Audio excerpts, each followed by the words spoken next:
அடுத்ததாக பார்க்கக்கூடிய ராசிக்காரர்கள் விருச்சிக ராசிக்காரர்கள் காது மூக்கு தொண்டை அதிகமான வார்த்தைகளில் கவனம் தேவை. உணர்ச்சி வசப்பட்டு பேசுவது எதிரிகள் தங்களுக்கு சாதகமாக்கி கொள்ளக்கூடிய காலகட்டம் என்பதையும் ஞாபகத்தில் வைத்து கொள்ளுங்கள். துர்கையை பிடித்து கொள்ளுங்கள்.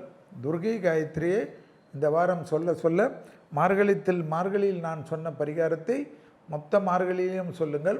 இந்த வாரத்திற்கு துர்கையை பிடித்து கொள்வதும் உத்தியோகம், தொழில், வியாபாரம், படிப்பு சம்பந்தப்பட்ட விஷயத்தில் மன வருத்தங்கள் இருந்தால் பொறுமையாக பேசி தீர்த்து கொள்வது ஆனந்தத்தையும் பேரானந்தத்தையும் ஏற்படுத்தி தரும்.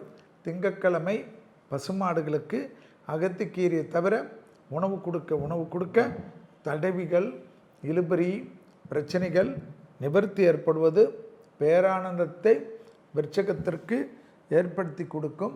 இடமாற்றமும் தொழில் மாற்றமும் உத்தியோக மாற்றமும் வியாபார மாற்றமும் பரவசத்தை ஏற்படுத்தும் என்பதை ஞாபகத்தில் வைத்து கொள்ளுங்கள்.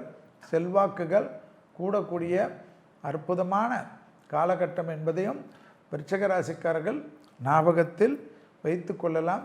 பிள்ளைகள் விஷயத்தில் பூத கண்ணாடி ஆராய்ச்சி கூடவே கூடாது.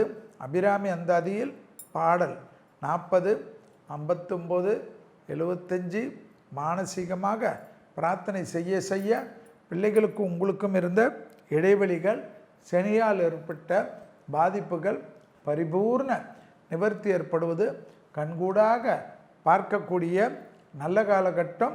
விருச்சிக ராசிக்காரர்களுக்கு யோக பலத்தை அதிகமாக பெறக்கூடிய ராசிக்காரர்கள் விருச்சிக ராசிக்காரர்கள் தாய் வழி உறவு, தந்தை வழி உறவு மேன்மை அடையக்கூடிய அதி அற்புதமும் சந்தோஷமும் பலத்தை ஏற்படுத்தும்.